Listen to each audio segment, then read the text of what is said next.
Welcome back to Spree Tea, where we normally spill the tea from strangers online about their health-related issues, and together we decipher whether or not we think that person is in the right or wrong for feeling a certain way about a health-related issue. But this week, we are actually going to follow in the same footing that I set last week, which is to talk about a celebrity and their mental health issues. And together we're going to decipher whether or not we think that celebrity is in the right or wrong for feeling a certain way about a health-related issue.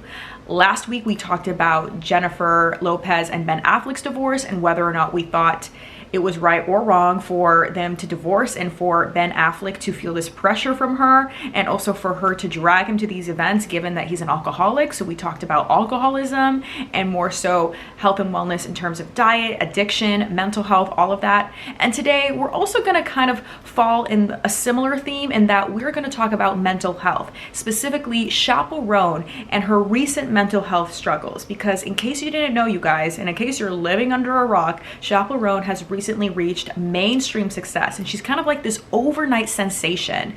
Only a few months ago, no one really knew about her, but now everyone's talking about her. And if you are not a fan of her, you've probably at least have heard her name because her songs are also blowing up on TikTok, and so many people are using her songs as their audio in their videos. So she really has reached this sudden mainstream success. And obviously with success comes fame, and with fame comes this invasion of privacy and this need to surrender when you are a celebrity, your personal space, your boundaries, your privacy, in order to adhere to fans. Or at least that's always been what needs to be accepted. Now, Chappell Roan recently went on TikTok and she basically said, hey, I'm really struggling mentally. I don't care that I signed up for this and that this is my job and that I should always be my Chappell Roan persona, because that's not her legal name, that's her stage name. She's like, I don't care that people are expecting me to be this persona. I don't care that I have now reached so much success with my music that I should now have to deny my own humanization, my own feelings of safetyness and security just to adhere to my fans who brought me fame as a way to pay them back. No, I don't care about all that. I'm feeling violated. My fans have found the address of my parents' home. They have stalked my friends. That is weird behavior. I don't care if, you know, celebrities normally experience it. Just because it's normal doesn't make it okay. Please give me some space. If you see me in public, don't be offended. If I don't want to give you a hug, I'm going to reduce my meet and greets. She really went on this tangent, basically saying that like she's really going to have this boundary and limit access to her. And people now going forward are really only going to be able to see her on stage. Now, this has created a storm on social media and people have been very divided. And this is where I'm going to present this question to you of whether or not you think Chappell Roan is in the right or wrong for asserting this boundary. Because like I said earlier, and like she has even admitted, this has been the norm for a while, where celebrities have just had to accept that they're going to get stalked and followed and paparazzi are going to follow them because that's just the nature of their job. But just because something is the nature of something, yeah, does it still make it okay? To Chappell Roan, it's not okay. And if we look at it through the lens of a therapist and a psychologist, then I think they would be very supportive of her asserting her boundaries, right? Because that is basically a reflection of self-confidence, and also that you love yourself and you honor yourself, that you are willing to only do things that make you feel comfortable, safe, and that you're not willing to overextend yourself just to adhere to something outside of you or to please other people, that you're only here to validate yourself. You don't need that external validation, and you don't feel this fear of having to bend over backwards in order to have some sort of relevancy or to stay relevant. So I feel like from a psychological perspective and from a psychologist perspective, she is doing the right thing. But I think where people are getting tripped up over is just her delivery in this, and also the fact that she is minimizing her meet and greets, because meet and greets are still a part of the stage. You know, it's still part of her job. So I feel like personally, yes, if she's out in public, she can refrain from taking a photo, but meet and greets, I think she should still do, because now people who have been able to meet her in the past and who had the funds and ability and means to meet her in the past are satisfied, right? But then now people who didn't have that same access and who want to meet her eventually, they're not going to have the same opportunity. So it now creates this unfair advantage, unfair separation between her fan base.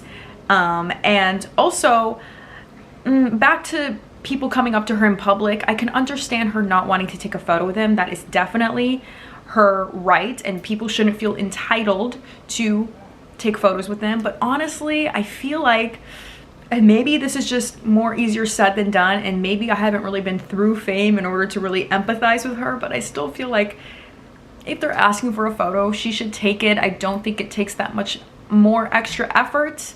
Obviously, like I said, I can't really empathize with the celebrity experience and put myself in her shoes because I don't know, but I just know that there are so many celebrities who are willing to do that. But if it's making her uncomfortable, then yeah, I guess she has the right to refrain from that. But what do you guys think? What do you guys think is a healthy compromise?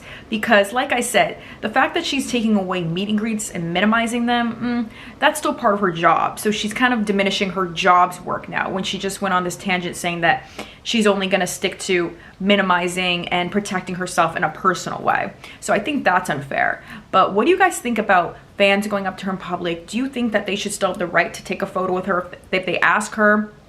Do you think it's all circumstantial? It depends on, you know, if she's just having this intimate picnic with a loved one, or if, you know, she's just out and about and, you know, she's coming from a press tour or an interview and people know already she's going to be there, and then okay, after the fact, after the interview's done and she's walking on the street with security, then it would be more okay. What do you guys think is a healthy compromise, and what do you guys also think is going to be the future of celebrities and fame in general? How is this going to shift? You think that she's setting the right tone now for future celebrities that are going to come? Do you think that she did a monumental and transformative thing by putting her foot down and allowing others to be inspired and follow in her lead? Or are you like some people online who are just saying that she's not really cut out to be a pop girly? One fan said that. One person who used to be a fan is now saying that. But regardless of where you stand, I think that the main theme of this, the main importance is this, is to really honor your mental health. And sometimes you can't be like in Chappell Roan's position where you have the ability and the agency to say yes and no to your triggers and to minimize them. Sometimes you really can't. Sometimes they come out you left field and you're like, whoa, like, why is my heart rate beating? Why am I perspirating all of a sudden? Why am I stuttering on my words? You know, sometimes, you know, to the everyday lay person, you enter a situation and you get triggered and you weren't even foreseeing that you would get triggered by something, but somebody says something a certain way, or you see something and it just itches you in a wrong kind of funky way. So how do you then handle that if you're just an everyday person? And this is even going to help Chappell Roan too. Well, you need to learn to regulate your nervous system, but I get it. Sometimes we can't rely on our own selves to do that and achieve that goal. So that is why we recommend going to our platform Spree, where we have clinically backed wearables and supplements that are designed to enhance, yes, your cognitive function, but also to send a signal to the brain to ignite your parasympathetic response, the parasympathetic nervous system that is responsible for rest and digest, for going from crazy, you know, mode into calm, cool, and collected mode.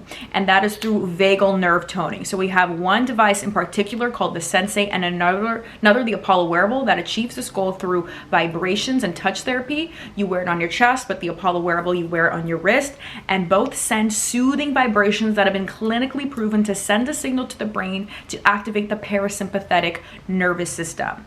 And that is done and can be done in as little as 10 minutes. But it's a wearable too, so you could wear it with you wherever you go. It's kind of like your security blanket that you can take with you wherever you go, so that you can actively work to become more resilient to stress, and not just, you know, work to minimize your reactions to stress, but also work to become more resilient to stress as well. So those are great products that we have on our site. But we also have Daily Calm. That's a supplement that uses herbs to help chill you out, alrighty, through traditional Chinese medicine, TCM.